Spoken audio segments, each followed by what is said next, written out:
to digital. Right. So analog to digital, it was a massive transition. It was like reverse kind of. It was unlike anything that I've ever done before because you had to work with levels that are not normal. Like when you're working with analog, that is kind of, you want shit in the red. You want to see fire coming out of the speakers, But with digital, it was the complete opposite, where you can't push your stuff into the red. So that took me a little while to learn all the ins and outs of it, and just doing things in a completely different way, how you would normally. So then I have to ask the question: what's better, digital or analog? For me, I would say I like to use the best of both worlds because you get that warmth, you get that nice warmth coming from the analog with all the precise and the real kind of, everything's in its spot and you have control over it more than what you do with analog. With analog, you do a pass, you do stuff live, so you're mixing live and it's all hands on. With digital, that's a little bit more precise. You have more time, you can pause, stop it, and continue doing what you're doing 2 hours later. Everything seems to be falling into place now because before I'd be making music and, it was, I don't know, I just kept the music to myself. I didn't put it out for no one to listen to. And this is in the transition from analog to digital. So I'm like, is it really good enough? Am I really feeling this? What I'm doing is discovering, the whole new way of making music. And the sound has changed as well. There's a whole new audience. The tempo had dropped. New ideas have started coming into it. So, what do? You keep doing your old stuff or you evolve.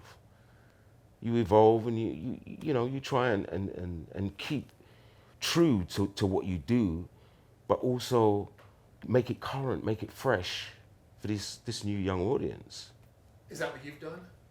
Well, that's what I'm trying to do. That's what I'm trying to do. I never say that I've done it or whatever. I just try and do it. And it's really difficult because music is such a personal thing. You make a track in the studio, you spend 3 days, 4 days working on a track. And that's another thing as well, I mean, you want your tracks to stand out and sound different from everybody else. You got to put your time and effort into it and really good ideas, fresh ideas, organic ideas, nice transitions, just something fresh. There's so many tracks that come out every week on Beatport. You got all these different outlets now. Whereas before, you go to the record store to buy your records. And that's when it became like really kind of really personal because there'd only be like 5 copies of this particular track coming to London. So you got to get in there quick and get that tune before somebody else gets it. And when they drop the tune, it's like, whoa, what is this tune?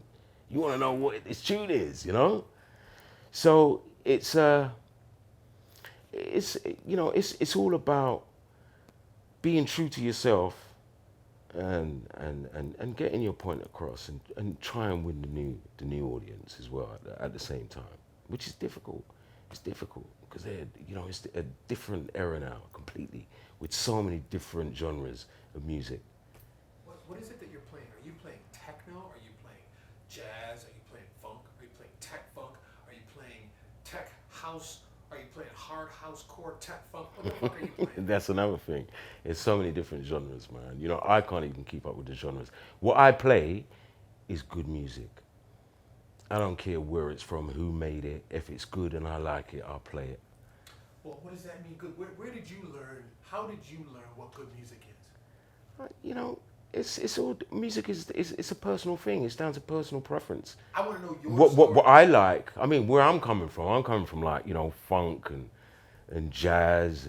That was the music that I was brought up with. Whereas you start to develop your own ear. Your own sound. And I'd like stay up late and listen to my dad playing like funk and jazz and talking to his friends and you hear like these synthesized sounds that you never, Herbie Hancock and stuff, and it's like, man, what is that sound? I ain't never heard that before. These new earthly tones and for me I was always fascinated by synthesized sounds and just, yeah, it was cool because growing up with jazz, it's all traditional instruments, saxophone, drums and trumpet but now when you hear the synthesizer, that's a completely different thing.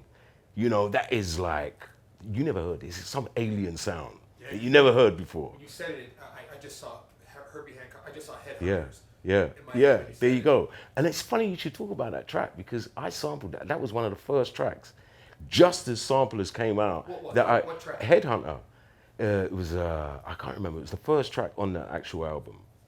It had a kind of like a flute, boop boop boop boop boop boop boop. You know the sample. The track you're talking Right, yeah. So I sampled that, I put it on a track, and it was funny because I used to DJ on a pirate radio station called Phase One.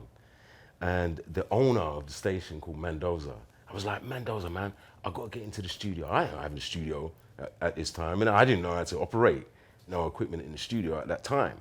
I was like, yeah, I need to go in the studio, and I go there with loads of records because they got a sampler.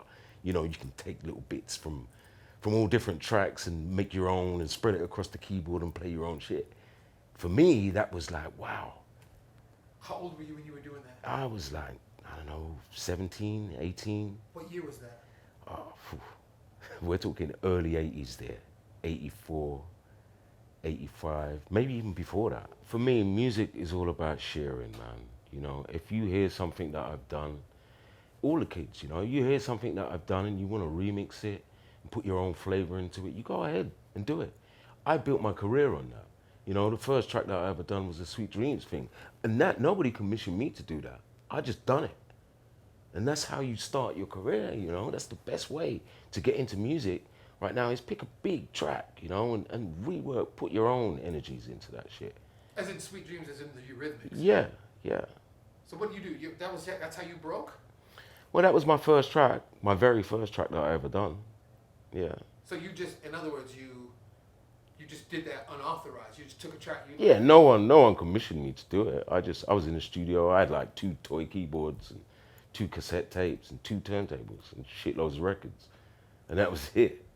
You know. Tell me a story that blew. When did it? All right. Blow All right. The first time that I ever played with Stacy Pullen, I booked him to come and play for me. I had a little club night that I was doing called Rotate.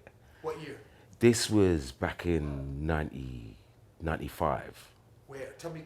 This is it in the centre of London in Covent Garden, and it was like, you know, it was an underground club, and yeah, we called it Rotate after my label Rotation. So we used to do like, it was me and Frankie Valentine that was doing it. We were residents there, and you know, any DJ that was coming in town, do you know what I mean? We just jump on him straight, you know. If he's flying into town and he's like an international and we know him and we're good friends with him, whatever, we'll say like, yeah, you want to come and play at our club? And he's like, yeah, Stacy's in town, he wants to come and play. I was like, yeah, cool, Stacy, I'll pick you up from the airport, take you down to my place. We go down there, we chill for a few days and shit, eat some food and fuck around in the studio and just have a good time. So we do that and we go to the club night, and it's a funny thing because we used to rotate who finishes, who closes the night. And it was Frankie's turn to close the night. And I was gutted about that, man. Stacey Pullen's in town. And I want to play after Stacey. Do you know what I'm saying? I want to play some music after Stacey. So Stacey starts playing. And it was just amazing, right from the first track, man. From the first track that he played. And I could see that he was really precise and meticulous in his work. Everything, the sound, you know, the DJ area, his champagne that he's got, everything needs to be right for it. We set it all out, everything's nice, and he played. And it was just amazing, man. And I was like, man, Frankie, let me play. Let me play, Frankie. I already played. And he was like, no, I'm playing. I was like, cool, do your thing. But yeah, that moment sticks out for me. If you had just arrived to this planet for the first time, how would you introduce yourself? I'm a funky ass motherfucker. That's for sure. Yeah, I got a lot to share.